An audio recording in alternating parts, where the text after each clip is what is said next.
5, נא להמשיך את סיפורך. כן, באיזה מקום? יש אולי מקום באמת לשאלה, באיזה מידה השואה השפיעה עליי, מעשים שונים שעשיתי לאורך חיי. אז כאמור אמרתי כבר שהנושא הלאומי, במובן של תקומת מדינת ישראל, הוא היה דבר מרכזי. אני משוכנע שההתייחסות שלי למדינה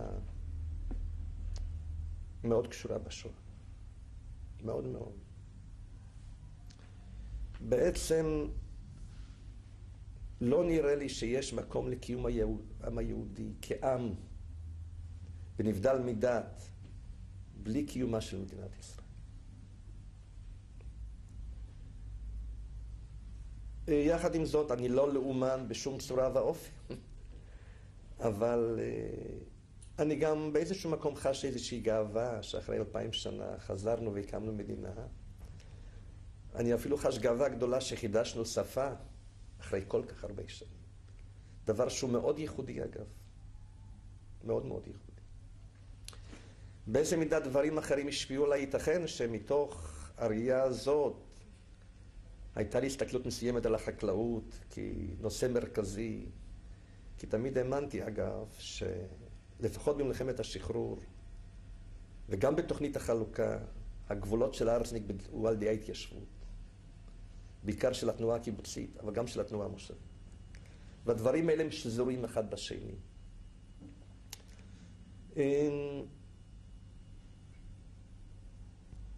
אני גם מאוד מתעניין בהיסטוריה, והייתי אומר שההיסטוריה זה מין חצי תחביב שלי. אני די משוכנע שזו תוצאה של השואה. מין רצון לנסות ולהבין את העולם, את המציאות של העולם, את ההוויה ואת הגלגלים שמניעים אותו. וזהו חיפוש מתמיד, אבל אני לא חושב שהוא ייחודי לאנשים כמוני חס וחלילה. אני חושב שהרבה מאוד אנשים ללא שום קשר לשואה יש להם עניין בדברים מן הסוג הזה. אני במעשה היום-יום שלי, אני לא חש את השואה. אני גם לא חושב שבמעשה היום-יום שלי אני מושפע מן השואה. אני ממש, והיו כאמור שנים רבות בעבר הרחוק, שבכלל לא חשבתי שהשואה השפיעה עליי. והיום כמובן נסוגותי מהשטות הזאת, הייתי אומר. ואני בטוח שהשפיעה עליי. ועל ההתפתחות שלי כאמור. אבל היא מעולם לא גרמה לי לטראומה, או להרגשת טראומה, או להרגשת מצוקה. וההסבר שלי שהייתי ילד, ולא קלטתי אותה באופן רגשי, אלא התנהגתי כאמור, כעכבר שדה שתפקידו להישרד, או שהוא ישרד או שהוא לא ישרד. כלומר, דאגתי לקיום של הגוף. צורכי נפש כנראה שלא היו לי. וילדים הם חיות מאוד מעניינות לצורך זה. כנראה. יש להם כוחות מאוד מיוחדים. וככה אני מסביר לעצמי שיצאתי אולי בשן ועין מהדבר הזה. מבחינה רגשית כרגע אני מתכוון.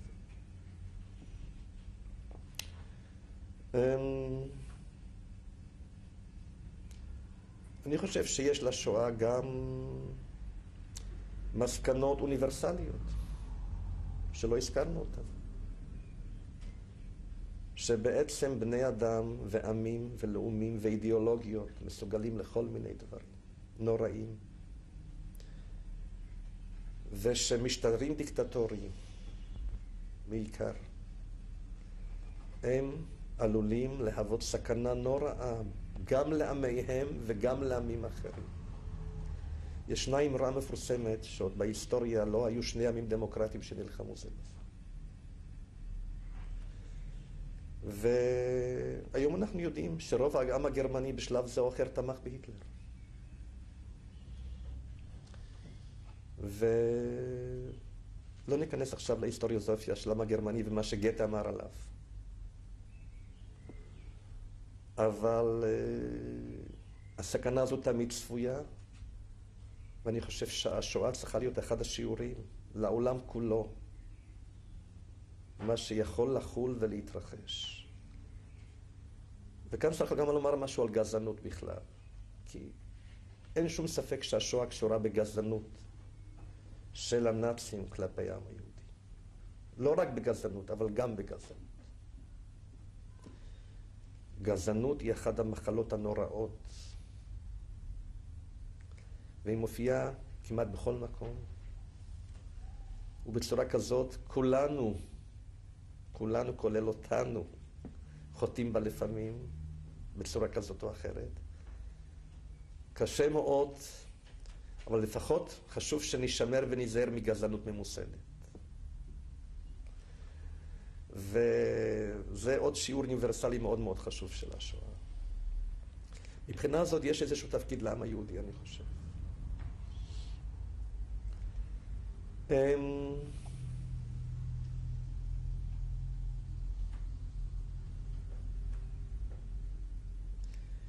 יש כמובן ויכוח גדול בתוך העם היהודי בין זרמיו השונים. הזרם החרדי יש לו השקפה מסוימת על השואה. ההסבר שלהם כלל לא מקובל עליי. כן, ניגש לדבר באופן רציונלי. אני גם חייב לומר שאני רואה את העולם החרדי עם ההצדקה, במידה מסוימת, הוא מסביר את השואה בחטאינו. אני רואה בזה עוולה גדולה מאוד.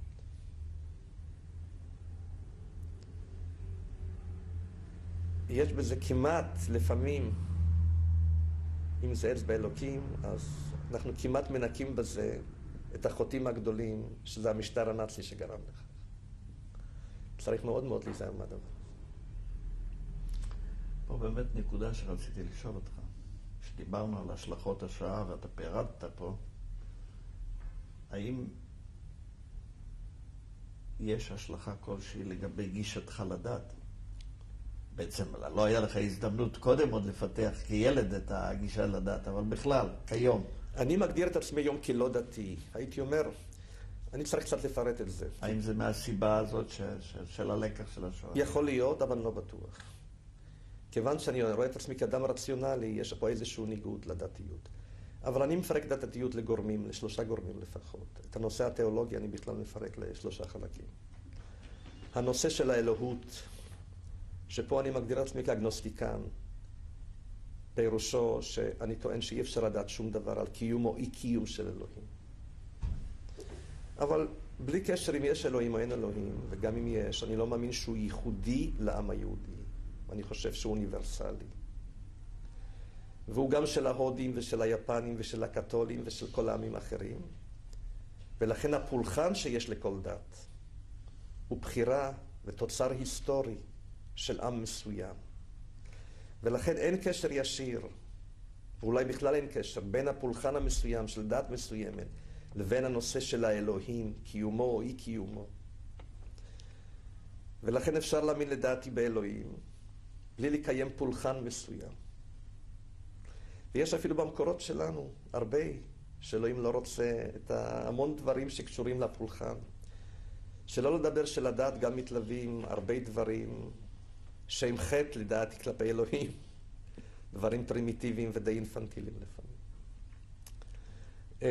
הדבר השלישי זה המוסר, שבאמת היסטורית הדת הביאה אותו. ולכן יש לה זכות גדולה, היסטורית גדולה. אבל כל דת שקפאה, איפה שהיא קפאה, אם זה לפני 2000 שנה או 1000 שנה, כשהסביבה כל כך משתנה, היום היא כבר לא יכולה לשרת, וכבר לא מלאת את התפקיד שבשבילו היא בעצם נוצרה ונועדה. אני חושב שיש לי גישה רציונלית לדת. והדבר החשוב ביותר הוא שאני טוען שצריך להיות כבוד הדדי. בין דתיים לא דתיים, כמו בין כל גוף אחר. הזכרתי משטר דמוקרטי שפלורליזם הוא חלק, נדבך עקרוני ממנו. פלורליזם של כבוד לזולת בלי קשר לדעתו, כיבוד כל דעה. ואי ראיית הדעה שלך כאמת המוחלטת. ופה יש שוב פעם התנגשות מסוימת עם קיצוניות דתית.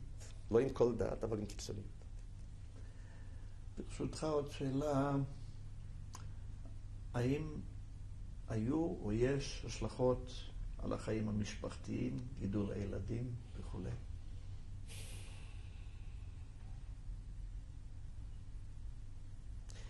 הבת שלנו חזרה בתשובה. בחירה. יכול להיות שהיחס שלי לחזרה שלה בתשובה קשור בעבר שלי, בראייתי את הדת, ואני אומר פה משהו, התרבות החרדית נראית לי כלא מסוגלת לקיים, ודאי לא להגן על מדינת ישראל.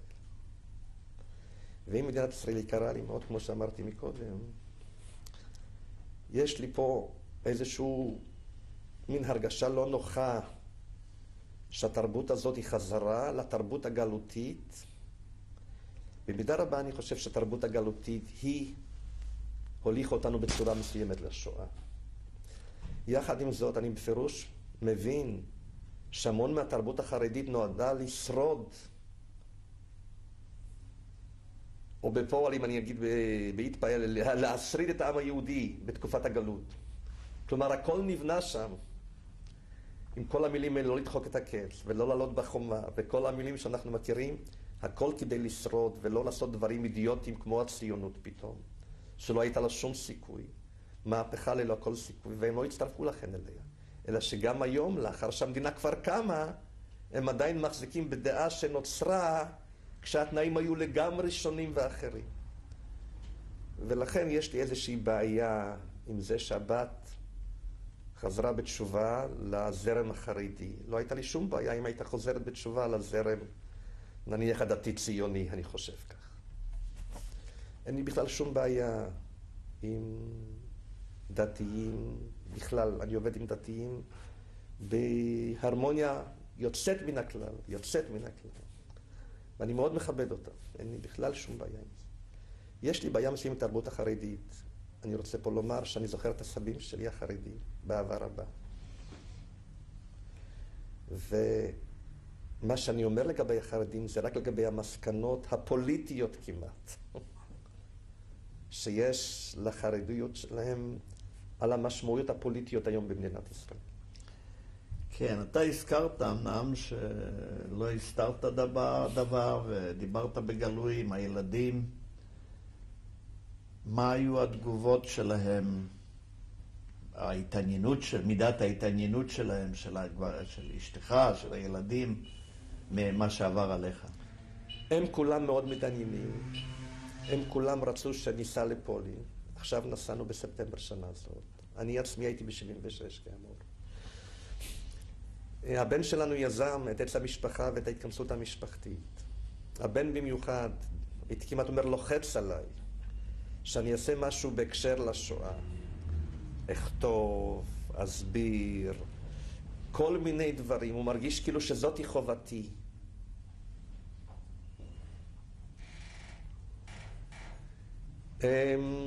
זה מה שאני יכול לומר בנושא הזה. אין לי... כן. אני חושב שהיה אולי טוב לשמוע מה שיש להם להגיד. אנחנו נעשה את זה, לפי הצעתך. ברשותך עוד הצעה, בעצם זאת לא שאלה. האם הייתי מבקש ממך לתת איזה מסר לילדים שלך, לנכדים, לדורות הבאים בכלל, כלקח אישי, בצורה תמציתית, מה היית אומר? אני מאוד משתדל להימנע מהמסת, אני משתמש במילה העמסה, מהמסת מסרים לדורות הבאים. אבל אני חושב שרק מסר אחד שקשור להיות המדינה הזאת. זה המסר יפה. אני רציתי בשלב זה להודות לך בשמי ובשם העמותה להיסטוריה ויזואלית על המאמץ שעשית לספר לנו עד הנה. בקטע הזה נעצור ונעבור לקטעים הבאים ברשותך. תודה. כן. אני רוצה להציג את משפחתי, רעייתי האהובה. כאמור ניסינו ב-56, ובדצמבר האחרון חגגנו 40 שנים לנישואינו, וזו הייתה חגיגה מאוד גדולה. אהובה כאמור היא רופאת שיניים פרטית, היא עובדת כאן, ואני חייב לומר שהיא מאוד נהנית מהעבודה שלה. הבן רון מסיים עכשיו דוקטורט בפיזיקה במכון ויצמן. הוא גם היה מזכיר של אמנסטי בישראל, פעיל באמנסטי. אורנה סיימה תואר ראשון ביחסים בינלאומיים ותקשורת, והיום גרה עם החבר שלה בירושלים, והיא עכשיו קיבלה עבודה חדשה, שאני חושב שאני אגדיר אותה כחוגים בנושא דמוקרטיה, מטעם מדרשת אלון. בסך הכל הילדים מתעניינים בשואה, שואלים אותי הרבה שאלות, ואפילו פה ושם, במיוחד רוני, לוחץ אותי שאני אעשה משהו. אני אומר לו שכבר הרבה ספרים נכתבו, יש כבר הרבה נייר על השואה, והספר שלי לא יוריד ולא יוסיף, אבל הוא בכל זאת מרגיש שזאת חובה. רוני ואורנה גם ראיינו אותי, ועשו מספר קלטות שישנן אצלנו בבית. רוני גם יזם את איסוף של כל המשפחה ביער בן שם לפני מספר שנים, והוא עשה את עץ המשפחה, הוא צייר את העץ, יש לנו אותו כאן. נראה את זה אחר כך, כן. זה בקיצור גמור. מה לגבי הבת? הבת מיכל, שאיננה פה איתנו? שאיננה פה, היא טוענת, אני חושב שהיא היחידה שאומרת שהיא הושפעה מהשואה. מסיפורי הסבתא היא אומרת שהיא הושפעה, פה אני מוסר משהו בשמה. אני שאלתי הרבה פעמים את הילדים אם דרכי הם הושפעו מהשואה יותר, במיוחד מהטראומה. נדמה לי שהתשובה הייתה לא, אבל יש להם הזדמנות. עכשיו לומר את מה שהם באמת חושפים, אולי אני לא תיארתי במדויק את מה שהם חושבים ומרגישים. רציתי ברשותך עוד שאלה אחת שלא שאלתי אותך, לא הזכרת. מה קרה עם אמא שלך? אמא שלי נפטרה לפני 10 שנים בדיוק. עוד מעט, ביוני יהיה 10 שנים. היא נפטרה מסרטן הדם. היא כמובן חיה את השואה תמיד, תמיד. היית גר ברמת גן כל השנים? כן. עוד פעם תודה רבה שלך על הצגת בני המשפחה הסמוכים לצדך פה. ואני אבקש את גברת פולמן, דוקטור פולמן, אולי תרצי להוסיף כמה מילים למה שבעלך אמר? לרגל האירוע הזה של גמר הרעיון. הרבה אין מה להוסיף כיוון שהוא פרס סיפור חיים שבאמת מעל ומעבר, ואני איתו חי את הסיפור הזה 40 שנה, וגם עם אמו בזמנו, כל הסיפורים ששמעתי ושכנראה כפי שישעיהו הזכיר, הבת הבכורה הושפעה, כן גם אני, והקפתי את כאבה של אמו ושל המשפחה הרבה שנים. וכן, עברו תקופה קשה זאת לא מילה. כן, תקופה ייחודית באמת בהיסטוריה האנושית. ותודה לאל, ישעיהו היה בר מזל גדול, שהוא שרד, ואנחנו ברי מזל, שהוא שרד ושהוא איתנו. והילדים מציינים כל כמה זמן, כמה שהם שמחים שהוא אביהם. ואני שמחה שהוא שרד ושהוא בעלי. טוב. ואני חושבת שגם הקהילה המקצועית שלו נהנתה מאוד מעובדה שהוא עימנו. וכן הלאה. תודה רבה לך. אורנה, את עומדת לצד אבא ואמא, לצד אחיך, אחרי שסיימנו רעיון ושמענו את סיפורו העצוב של אבא. האם תרצי להגיד משהו, בבקשה?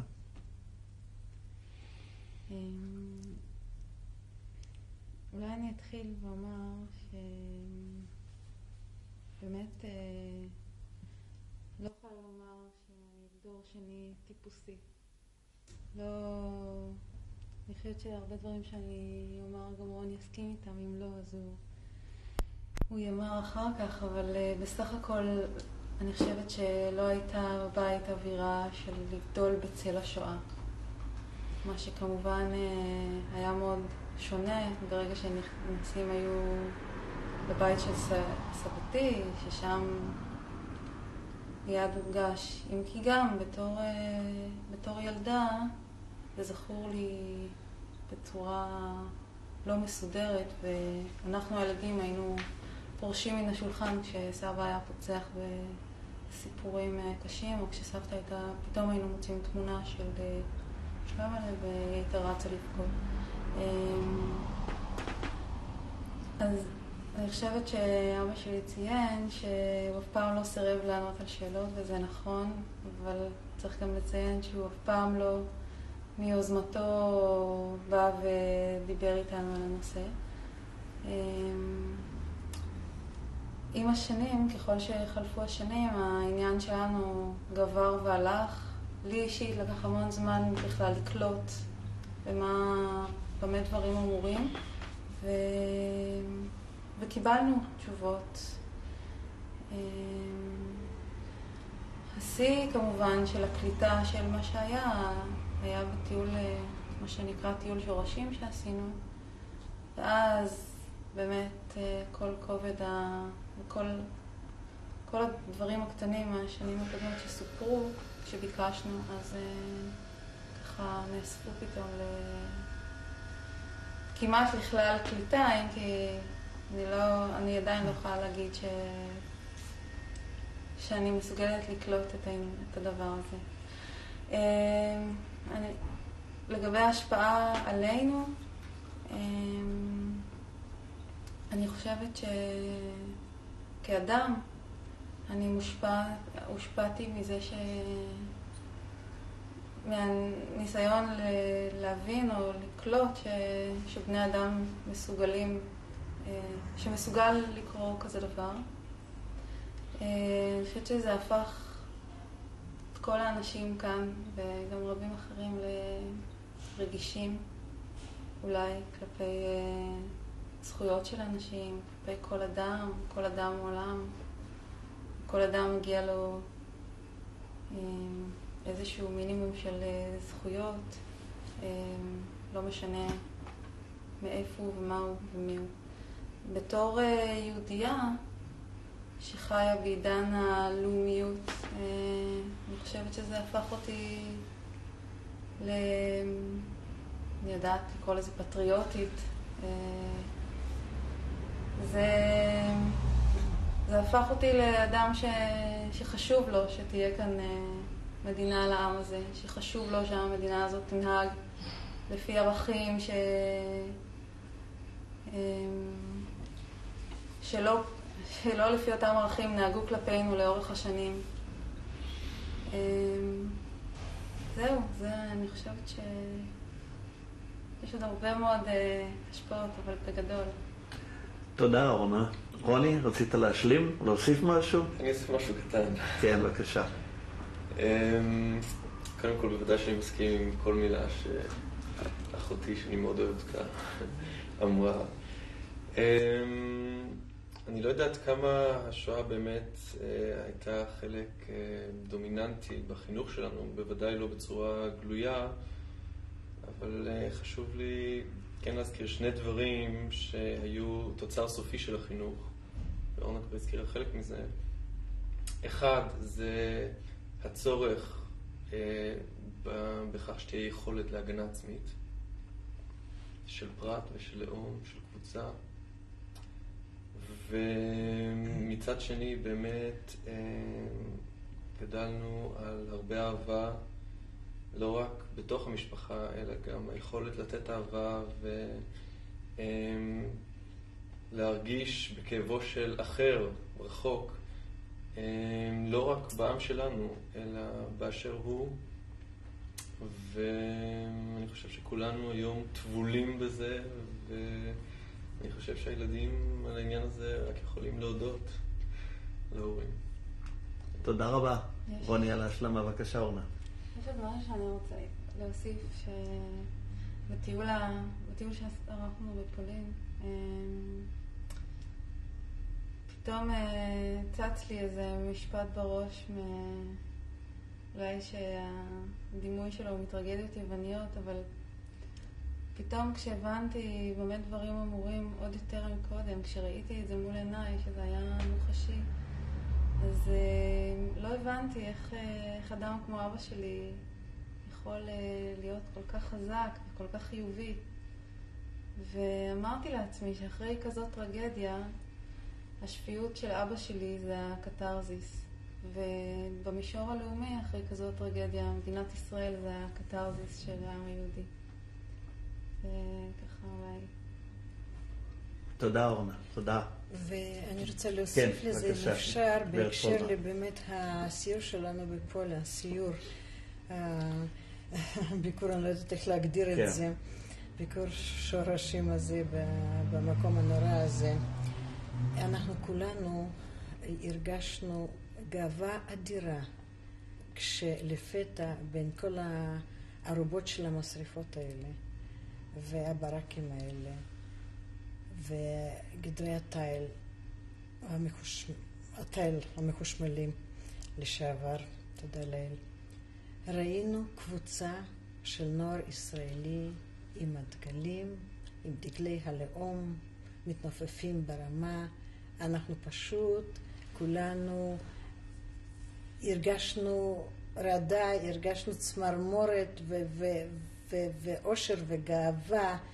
ואני שאלתי את ישעיהו, אם בתור ילד קטן שעמד שם מאחורי הגדרות האלה, מישהו היה מרמז לו, אומר לו שיבוא יום והוא עם משפחתו כאזרח מדינה חופשית יבוא למקום הזה ויראה את דגל הלאום עם קבוצת נוער ישראלית מתנוסס במקום הזה. עוד פעם תודה רבה לכולכם, ובזה נסיים את השלב הזה ונעבור לפרק התמונות. טוב, התמונות שנראה עתה הם של בני המשפחה הקרובים, הן מצד משפחת פולמן והן מצד משפחת פיטובסקי, שהיו בידי ילדיהם כאן בארץ. כאמור, משה פיטובסקי עלה לארץ בשנות ה-30, וגם קטיה ופנינה לבית פולמן גם עלו, ואת התמונות האלה יש לנו מהם. התמונה הראשונה שאנחנו רואים זה סבא וסבתא פולמן, חיינך ושיינדל, שהם הסבא והסבתא שלי מצד אבא שלי. התמונה היא בערך מראשית שנות ה-30, כשהם בחופשה, יום שמש, לפני שנולדתי. מה עלה בגורלם? הם שניהם נספו בטרבלינקה. לפנינו עכשיו סבא וסבתא לבית פיטובסקי, ההורים של אמא שלי, התמונות בערך מראשית שנות ה-30, שניהם גם נספו בטרבלינקה. שם של כל אחד מהם? חיינך פיטובסקי ושנצ'י פיטובסקי. התמונה שלפנינו היא של סבתא פולמן עם 4 הילדים שלה. סבתא פולמן יושבת בשורה הקדמית במרכז. שמאלה ממנה בתמונה אבא שלי, אהרון פולמן, שעבר את כל המלחמה ונפטר ממחלה לאחר המלחמה בלודג' ב-1945. מאחורי סבתא פולמן, קטיה פולמן, שהגיעה בשנות ה-30 לפלסטינה, ניסה לאברהם הרץ ונפטרה כאן ב-1967.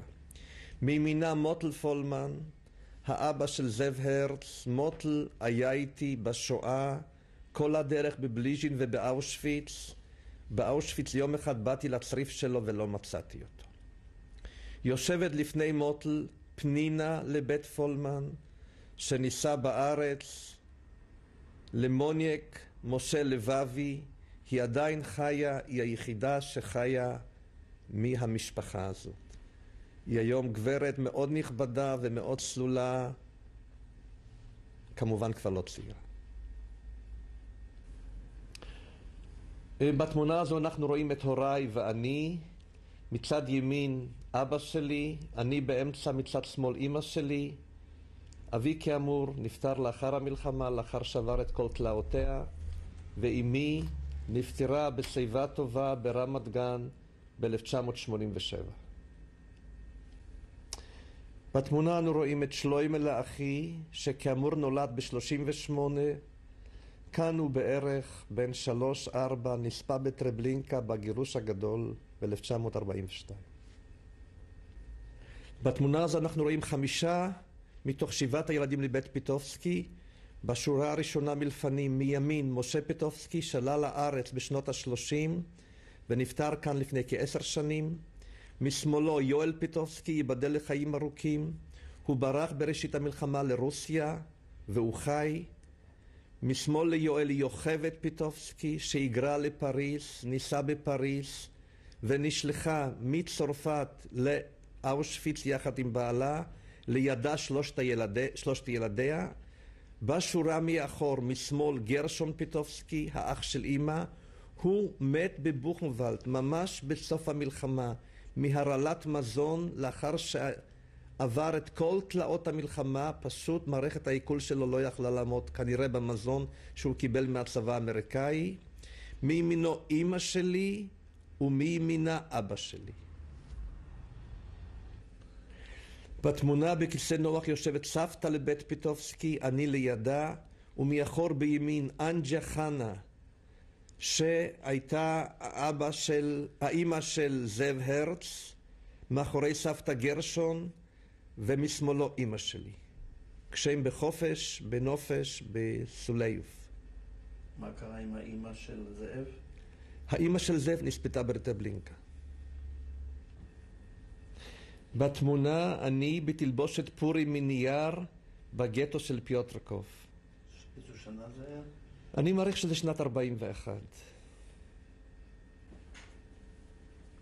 משה נחציצקי, בעלה השני של אמא, שניסה לו ב-49, הוא מת ממחלה ב-1991. גם הוא היה ניצול שואה? גם הוא היה ניצול שואה. אשתו וילדיו נספו בבית הכנסת לאחר ששרדו את הגירוש מטרבלינקה ונורו ביער רקוב. בתמונה מיום הנישואין שלנו ב-18 לדצמבר 56, רעייתי אהובה, אמא שלי מימינה ואני, אנחנו שותים לחיים. תמונה מחתונתה של בתנו הבכורה מיכל, רעייתי אהובה ואימי זיכרונה לברכה. באיזה שנה זה היה? זה היה בשנה, לא זוכר, ב-1982. יש לך מקום. אנו רואים בתמונה 3 נערים ממחנה הדיפי נוין פריימן ליד מינכן, אני במרכז ו2 חברים בשני הצדדים שלי. איפה זה? גרמניה? זה גרמניה, נוי פריימן על יד מינכן, שנת 1946. תודה רבה.